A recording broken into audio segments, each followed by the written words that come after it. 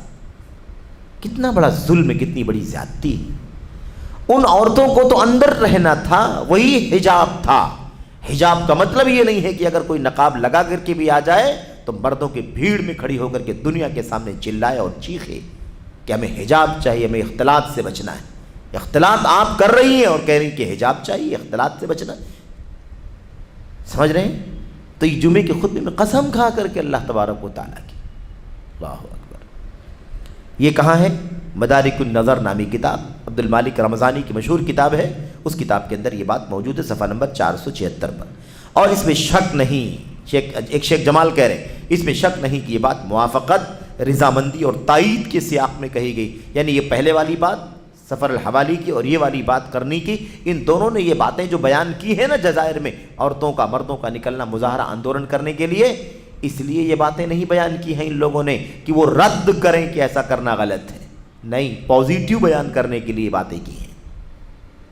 ورنہ اگر یہ بتانے کے لیے اگر یہ باتیں کرتے کہ غلط ہے تو ایک لفظ تو کم سے کم بولتے کہ یہ غلط ہے، تعریف کر رہے ہیں، پذیرائی کر رہے ہیں، اسلامی نظام نافذ کرنے کے لیے جزائر میں لوگوں نے آواز دی تو 30 لاکھ مرد نکل آئے، 7 لاکھ عورتیں نکل آئیں۔ اس لیے تم کو بھی چاہیے کہ تم مظاہرے کر کے اپنی باتیں منوا لو، یہ ہے ان کا مقصد۔ کہتے ہیں انکار کہاں ہے؟ کہاں انکار ہے؟ کہاں نکیر ہے کہ ایسا کرنا غلط؟ ایک لفظ بھی نہیں کہا، نہ اس نے کہا سفر الحوالی نے، نہ اس نے کہا عائض القرن، کسی نے یہ بات نہیں کہی۔ میں پوچھنا چاہتا ہوں، شیخ جمال کیا کہتے ہیں، میں پوچھنا چاہتا ہوں آخر تم نے ان ہزاروں بلکہ دسیوں لاکھ انسانوں کے اتنے بڑے جم غفیر کو شمار کیسے کیا؟ کیسے کاؤنٹ ہوا بھائی؟ 30 لاکھ لوگ تھے، 30 لاکھ لوگوں کی کاؤنٹنگ کیسے ہوئی؟ اگر کہیں کاؤنٹ کرنا ہوتا ہے تب بھی کچھ نمبرز فرق پڑ جاتے ہیں، نظام سسٹم بنا ہوتا ہے تب بھی۔ آپ نے کیسے گنا کہ وہ 30 لاکھ لوگ تھے؟ یہی تو کہا ہے نا، 7 لاکھ عورتیں تھیں۔ تم اللہ کے سامنے اتنی بھاری قسم کا کیا جواب دو گے؟ اللہ کی قسم کھا کر کے بولے ہو نا، اللہ کے سامنے جواب کیسے دو گے؟ قسم کھا کر کے بول رہے ہو۔ نمبر 3، تم عورتوں کے نکلنے کو کیسے برداشت کرتے ہو؟ مردوں کے آندولن کی بھی گنجائش نہیں ہے تو تم عورتوں کو نکالنا کیسے برداشت کرتے ہو؟ نمبر 4، تم مسلمانوں کے اس شور و غوغا اور فتن و فساد کو کیسے برداشت کرتے ہو؟ شور و غوغا یعنی وہی ہے نا، چلانا، چیخنا، آواز لگانا، ایسے آواز لگاتے ہیں نا سب، زور سے اپنی آواز پہنچانے کے لیے یہ طریقہ چلتا ہے۔ تو کہتے ہیں کہ تم مسلمانوں کے شور و غوغا اور فتن و فساد کو کیسے برداشت کرتے ہو؟ حالانکہ تم دعات ہو، مربی ہو، رہنمائی کرنے والے اور اپنے دعوے کے مطابق واقع کے جاننے والے ہو۔ اخوانی کیا کہتے ہیں؟ فقہ الواقع کہتے ہیں۔ یہ سارے جو اہل حدیث اور سلفی علماء ہیں نا، یہ سب کے سب فقہ الواقع سے نابلد ہیں، کچھ نہیں جانتے۔ فقہ الواقع کا انہیں کوئی پتہ نہیں، فقہ الواقع کا نہیں پتہ یعنی سیاست کا نہیں پتہ، دنیا داری کا، پولیٹکس کا نہیں پتہ، دنیا میں کون کون سی پولیٹکس چل رہی ہے، کون سا ملک کیا سوچتا ہے، کون سا ملک کیا فیصلہ کرتا ہے، اس نے اس کے خلاف کیا بولا، اس کے خلاف کیا بولا، کس کا تال میل بن رہا ہے، کس کے درمیان نفرت ہو رہی ہے، تم کو فقہ الواقع کا پتہ نہیں۔ اب ان کو دعویٰ ہے کہ ہم کو پتہ ہے، ان کا کیا دعویٰ ہے کہ انہیں پتہ ہے اور ہم لوگوں کو نہیں پتہ۔ شیخ جمال کہہ رہے ہیں تمہارا دعویٰ ہے کہ تم واقع کے جاننے والے ہو، کیا تم لوگ اللہ کا یہ فرمان نہیں پڑھتے؟ اللہ کا فرمان، اللہ نے کیا فرمایا؟ وَقَرْنَ فِي بُيُوتِكُنَّ وَلَا تَبَرَّجْنَ تَبَرُّجَ الْجَاهِلِيَّةِ الْأُولَى۔ اور مجھے ایک بات یاد آ گئی، اس آیت کریمہ کی تفسیر، اس آیت کریمہ اور اس کے ترجمے پر جب ہم پہنچے تو مجھے استاذ محترم شیخ عبدالرزاق بن عبد المحسن البدر حافظہ اللہ نے کہا ہے کہ جیسے اس کو قرنا پڑھا گیا ہے ایسے ہی اس کو قرنا بھی پڑھا گیا ہے دوسری قرأت میں۔ قرنا کا مطلب ہوتا ہے، ترجمہ کیا دیکھ لو، وَقَرْنَ فِي بُيُوتِكُنَّ، اپنے گھروں میں قرار رہو، یعنی کیا مطلب، اپنے گھروں میں ٹھہری رہو، اپنے گھروں میں ٹھہری رہو، وَلَا تَبَرَّجْنَ تَبَرُّجَ الْجَاهِلِيَّةِ الْأُولَى، اور پہلے والی جاہلیت یعنی اسلام سے پہلے جیسے عورتیں بے پردہ بناؤ سنگار میک اپ کر کے بے پردہ نکلتی تھی، اللہ واسطے تم ایسا مت کرو، اپنے گھر میں باحجاب رہ کر کے اپنے گھر کے اندر پردے میں رہو، باہر مت نکلو۔ یہ تو ہے قرنا، کیا ہے قرنا، جو آیت کریمہ میں ہے اس کا معنی۔ شیخ عبدالرزاق البدر حافظ اللہ فرماتے ہیں کہ ایک قرأت میں وَقِرْنَ فِي بُيُوتِكُنَّ بھی کہا گیا ہے، پڑھا گیا ہے، اس صورت میں معنی کیا ہوگا، وقار سے اپنے گھر میں رہو، وقار سے اپنے گھر میں رہو، ادب سے رہو۔ قرنا وقار سے ہے، قرنا قرار سے ہے، قرنا پڑھا جائے گا تو قرار سے عورتوں کو امر ہوگا، حکم ہوگا، اور قرنا کہا جائے گا تو وقار سے اور عورتوں کو حکم دیا جا رہا ہے کہ وقار کے ساتھ اپنے گھر میں رہو۔ تو گویا دونوں باتوں کو اگر ملا لے تو کیا معنی ہوگا، عورتوں وقار کے ساتھ سلیقے کے ساتھ اپنے گھروں میں ٹھہری رہو، زمانے جاہلیت کی عورتوں کی طرح سے بناؤ سنگار کر کے باہر نہ نکلو۔ شیخ جمال کہتے ہیں یہ آیت کریمہ تمہاری آنکھوں کے سامنے ہے کہ نہیں ہے، تم پڑھتے ہو کہ نہیں پڑھتے ہو، یہ پڑھتے ہو کہ نہیں پڑھتے، یہ پڑھنے کے باوجود تمہارا یہ کہ تم فقہ الواقع کو جاننے والے ہو، یہ فقہ الواقع کا جاننا ہے، جہالت ہے کہ نہیں ہے۔ یہ اللہ کا کلام کہتا ہے کہ عورتوں کو اندر رہنا ہے، اللہ کے نبی فرماتے ہیں تمہیں نہیں نکلنا ہے، تمہارا اصل منزل، تمہاری اصل منزل گھر ہے، تمہیں ضرورت ہو کوئی، حاجت ہو کوئی تو تم نکل سکتی ہو۔ قد اذن اللہ لکن ان تخرجن لحوائجکن، اللہ تعالیٰ نے تمہیں اس بات کی اجازت دی ہے کہ جب تمہیں حاجت اور ضرورت ہو کوئی تو تم باہر نکلو، ورنہ باہر مت نکلو۔ یہ کون کہہ رہا ہے، اللہ کے نبی صلی اللہ علیہ وسلم۔ ایک طرف یہ، دوسری طرف یہ کیا کہتے ہیں، یہ کہتے ہیں کہ کیا ہے بھائی، یہ کہتے ہیں کہ فقہ الواقع کا علم ہم کو ہے۔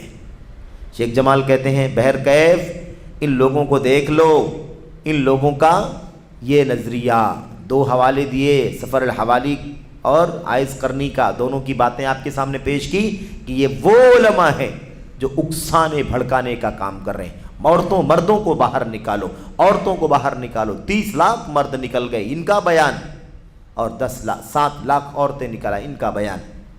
خطرناک ہے کہ نہیں خطرناک ہے؟ اس کے بعد دیکھیے، بات ختم کر لیتے ہیں پڑھ کے، کہتے ہیں بہرکیف ان اور ان جیسے دیگر لوگوں کا منہ توڑ جواب دیتے ہوئے مایا ناز علمی شخصیت علامہ ابن باز، علامہ ابن عثیمین رحمۃ اللہ علیہ نے مختصراً فرمایا ہے۔ ان لوگوں کا منہ توڑ جواب دیتے ہوئے شیخ ابن عثیمین رحمۃ اللہ علیہ بہت شارٹ میں فرماتے ہیں۔ یہ بات انہوں نے کہاں فرمائی ہے، المسلمون نامی میگزین ہے، جریدہ المسلمون، لکھا ہوا ہے شمارہ 540 اور یہ 11/1/1416۔ اندازہ لگاؤ کب کی بات ہے یہ، 1416، آج 1445 چل رہا ہے، 1446 شروع ہونے جا رہا ہے، سمجھ رہے ہیں نا، گویا کہ 30 سال پہلے۔ اس لیے میں اکثر کہتا ہوں آپ کے سامنے کہ کتاب تقریباً 20-25 سال پہلے کی ہے، 30 سال پہلے کی ہے یہ، ٹھیک ہے۔ تو جریدہ المسلمون کے اس شمارے کے اندر اس نمبر میں یہ بات موجود ہے۔ شیخ ابن عثیمین کیا فرماتے ہیں، پچھلے 3 سالوں میں جتنے جزائری مارے گئے ہیں، پچھلے 3 سالوں میں جتنے جزائری مارے گئے ہیں ان کی تعداد بہت بڑی ہے، جنہیں مسلمانوں نے محض اس قسم کی لاقانونیت پیدا کرنے کے سبب کھویا ہے۔ اب یہ جو مارے گئے ہیں ہزاروں جزائری، ان کی موت کہاں ہوئی ہے، آندولن میں ہوئی ہے، مظاہرے میں ہوئی ہے، اسی کے نتیجے میں یہ ساری جانیں گئی ہیں۔ لاقانونیت، ہم پر واجب ہے کہ حسب استطاعت ہم ان کی خیر خواہی کریں، اور اب آپ لوگ جان چکے ہیں کہ ان چیزوں کا نہ شریعت اسلامیہ سے کوئی تعلق ہے، نہ اصلاح و سدھار سے، اصلاح و سدھار سے بھی کوئی تعلق اس کا نہیں، یعنی آندولن کرنے سے کوئی اصلاح نہیں ہوگی، کوئی سدھار نہیں ہوگی، جان جائے گی جیسا کہ ہزاروں جانیں گئی ہیں۔ اور ہم دھرنوں اور آندولنوں وغیرہ کی تائید نہیں کرتے، بالکل نہیں کرتے، اس کا سپورٹ ہم کبھی نہیں کرتے، بلکہ اس کے بغیر بھی اصلاح ممکن ہے، اصلاح اس کے بغیر بھی ممکن ہے۔ اگر حاکم نہیں مانتا ہے تو آندولن کرنے کے علاوہ بھی اور بھی بہت سارے راستے ہیں، ان راستوں کے ذریعے سے مسئلے کو حل کیا جائے، آندولن کسی مسئلے کا حل نہیں ہے۔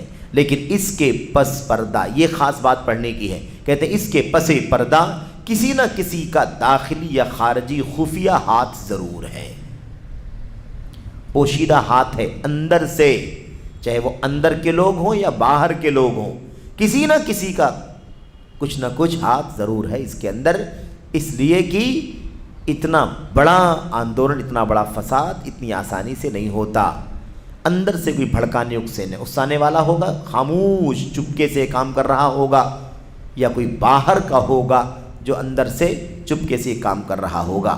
کہتے ہیں جو اس قسم کی چیزیں پھیلانے کی کوشش کیا کرتے ہیں، ایسے لوگوں کا چاہے وہ اندر کے ہوں یا باہر کے ہوں، کوئی نہ کوئی چھپا ہاتھ ضرور ہے اس کے پیچھے۔ یہ کون کہہ رہا ہے؟ یہ شیخ ابن عثیمین کہہ رہے ہیں، اور آپ جان لیں کہ ابن عثیمین کس قدر زاہد آدمی تھے، اتنی آسانی سے یہ بات نہیں کہتے، انہوں نے ظاہر نہیں کیا، انہیں بہت کچھ اس بارے میں علم تھا اور رہا ہوگا۔ کہتے ہیں اب شیخ جمال کہہ رہے کیا ان لوگوں کی باتیں اور جذباتی تقریریں خفیہ ہاتھوں میں سے نہیں ہیں؟ یہ آندولن، یہ دھرنے جو کچھ ہوئے ہیں، ان آندولن اور دھرنوں میں سفر الحوالی کی تقریروں کا اور عائز کرنی کی تقریروں کا اور دیگر اخوانیوں کی تقریروں کا ہاتھ ہے کہ نہیں ہے؟ ان باتوں کو سن سن کر کے بھی کیا ہوتا ہے؟ لوگوں کے جذبات بھڑکتے ہیں۔ کوئی کہے نکلو، اسلامی نظام قائم کر، نکلو عورتوں، نکلو مردوں، تو لوگ بھڑک جائیں گے کہ نہیں بھڑک جائیں گے؟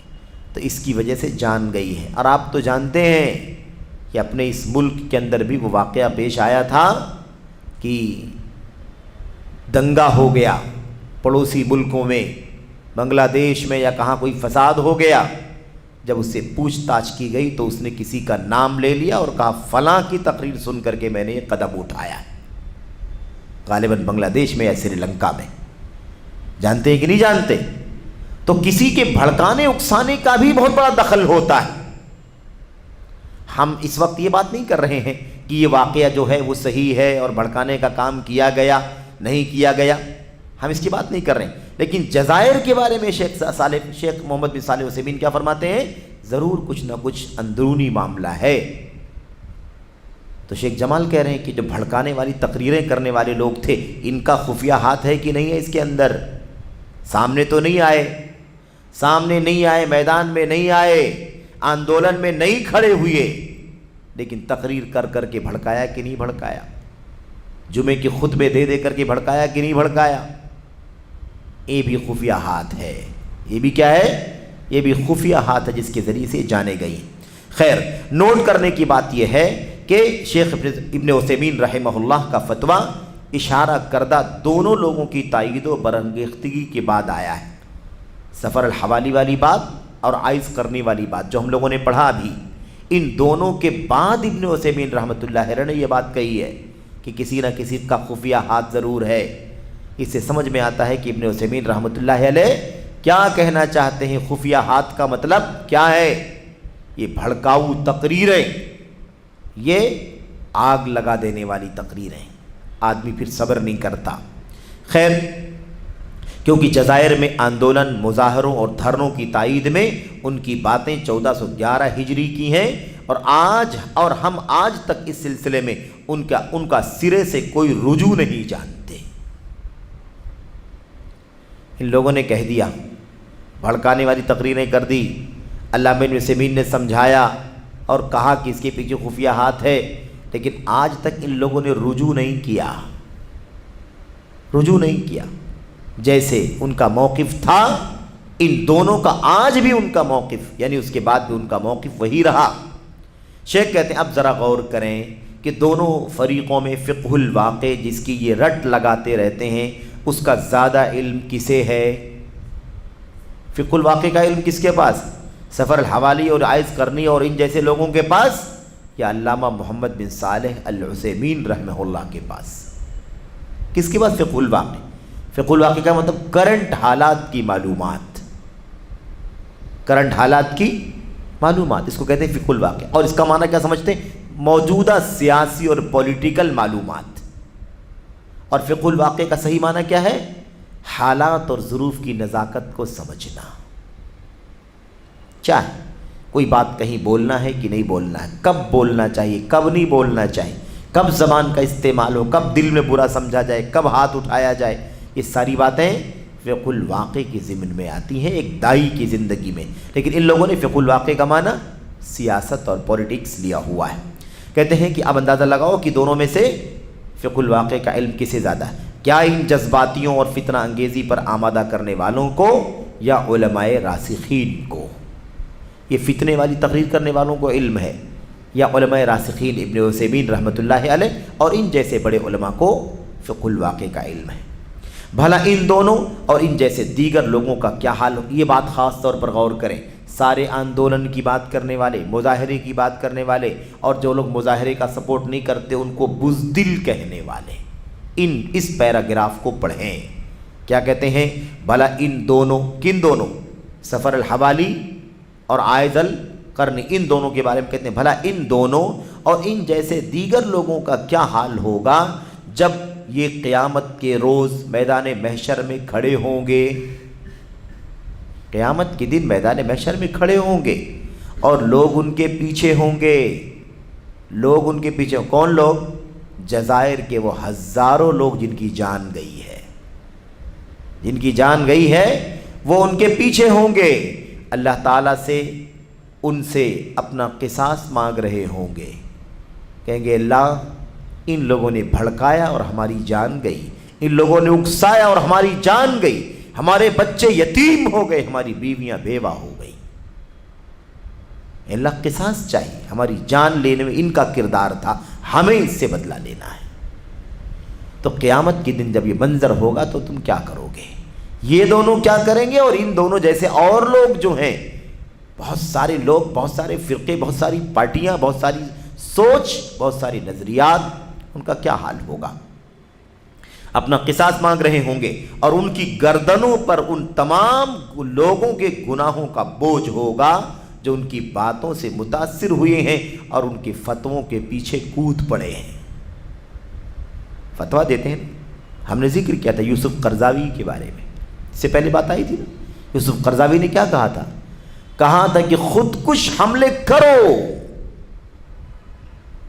کیا کہتے ہیں اس کو، ہے نا، بامبنگ جو ہوتی، سوسائڈ بامبنگ کرو، نکلو اس کے لیے۔ یوسف قرضاوی نے باقاعدہ اکسایا، سمجھ رہے ہیں آپ؟ اب بتاؤ ان کی جان گئی، اللہ کے یہاں کل قیامت کے دن کھڑے ہوں گے تو کیا جواب دیں گے اللہ تبارک و تعالیٰ کو؟ آسان کام ہے، بندے کا حق ہے کہ نہیں ہے؟ آپ کا نام ہے، آپ کا چرچا ہے، آپ عالم ہیں، آپ دائی ہیں، آپ پاپولر ہیں، آپ ساری دنیا میں آپ کے ڈنکے بجتے ہیں، تو آپ کچھ بھی کریں گے؟ کل قیامت کے دن اس خون کا بدلہ آپ سے لیا جائے گا، کیا جواب دو گے؟ تو شیخ جمال بن فرحان کہتے ہیں ان لوگوں کی گردنوں پر ان تمام لوگوں کے گناہوں کا بوجھ ہوگا جو ان کی باتوں سے متاثر ہوئے ہیں اور ان کے فتاووں کے پیچھے کود پڑے ہیں۔ فتویٰ دیتے جاؤ، کرو، فتویٰ ہے، جائز ہے، جہاد کا ہے، جہاد۔ سوسائڈ بامبنگ کو کیا کہا ہے؟ افضل الجہاد، سب سے بہتر جہاد، استغفر اللہ۔ سمجھ رہے ہیں آپ؟ اس سے پہلے غالباً ہم نے آپ کے سامنے ان کی باتوں کو کوٹ بھی کیا ہے۔ بہرحال نبی کریم صلی اللہ علیہ وسلم کی حدیث ہے، آپ نے فرمایا تھا من دعا الی ضلالۃ کان علیہ من الاثم مثل آثام من تبعہ لا ينقص ذلک من آثامہم شیئا۔ صحیح مسلم کی مشہور روایت ہے، اس میں اللہ کے نبی نے فرمایا جو گمراہی کی دعوت دے گا اس پر اس کے پیروکاروں جیسا گناہ ہوگا۔ ٹھیک ہے، جو گمراہی کی دعوت دے گا اس پر اس کے پیروکاروں جیسا گناہ ہوگا، یعنی جو لوگ فالو کریں گے جیسے وہ گنہگار ہوں گے ایسے ہی دعوت دینے والا بھی گنہگار ہوگا۔ اور کیا فرمایا؟ ان کے گناہوں میں کوئی کچھ بھی کمی نہیں کی جائے گی۔ ایک آدمی نے غلط رہنمائی کی، مس گائیڈ کیا، اب جس کو مس گائیڈ کیا وہ غلط کام کرنے لگا، گناہ کا کام کرنے لگا اور گنہگار ہونے لگا، گناہوں کا بوجھ اس کے نام عمل میں آنے لگا۔ تو کیا فرمائے؟ جیسے وہ گنہگار ہو رہا ہے ایسے ہی یہ برائی کا راستہ دکھانے والا بھی گنہگار ہو رہا ہے۔ دونوں کے گناہوں میں کوئی کمی نہیں کی جائے گی، جیسے وہ گنہگار ایسے یہ بھی گنہگار، برابر کے گنہگار۔ تو اب جس نے بھڑکایا اس کا بھی گناہ وہی ہوگا جو گناہ بھڑکنے والے کا ہوگا، جو گناہ بھڑکنے والے کا اور بھڑکنے کے بعد غلط قدم اٹھانے کا ہوگا، وہی گناہ کس کا ہوگا؟ بھڑکانے والے کا ہوگا۔ اس لیے کوئی بھی ہم کو نہ ورغلائے، کوئی بھی نہ اکسائے، آئے دین یہ مسئلے آتے ہیں۔ ماضی قریب کے اندر وہ سب لشکر وشکر کے فتنے، دنگائیوں کے، فسادیوں کے، ہے نا، ان لوگوں نے نہ جانے کتنوں کو ورغلایا، بہکایا۔ اور ابھی آئی ایس والوں کا فتنہ، کتنے لوگوں کو بھڑکایا، بہکایا۔ یہ سب دنگائی ہیں، فسادی ہیں، مجرم ہیں۔ اللہ کا دین ان سے بری ہے اور یہ اللہ کے دین سے بری ہیں۔ نہ ان کا اللہ کے دین سے، اسلام سے کوئی تعلق، نہ اسلام کا ان سے کوئی تعلق۔ سمجھ رہے ہیں آپ؟ اس لیے ہمیں چاہیے کہ ہم کیا کریں؟ ہم کتاب و سنت کے اصولوں سے ہی وابستہ رہیں، اسی کی رہنمائی پر آگے قدم بڑھائیں۔ کتاب و سنت کے اصولوں کو نبی کے صحابہ اور تابعین نے کیسے سمجھا ہے اسی طریقے سے سمجھیں اور ہر دور میں عمل کریں۔ یہ ہماری اور آپ کی ذمہ داری ہے۔ تو اللہ سے دعا ہے کہ اللہ تعالیٰ ہمیں اور آپ کو اس طرح کے اقدامات سے بچنے کی توفیق عطا فرمائے، اس طرح کے مولویوں سے، اس طرح کے علماء سے، دعات سے جو اکسانے، بھڑکانے، برانگیختہ کرنے اور لوگوں کو میدان میں کھڑا کر دینے اور شور مچانے، لاقانونیت اور عشوائیت کی دعوت دینے والے لوگ ہیں، ایسے علماء سے اللہ تعالیٰ ہم سب کو بچنے کی توفیق عطا فرمائے، اندر کے ہوں یا باہر کے ہوں، کہیں کے بھی ہوں۔ اللہ تعالیٰ اس فکر سے بچنے کی توفیق عطا فرمائے۔ آمین رب العالمین۔ وصلی اللہ وسلم وبارک علی نبینا محمد وعلی آلہ وصحبہ اجمعین۔ والسلام علیکم ورحمۃ اللہ وبرکاتہ۔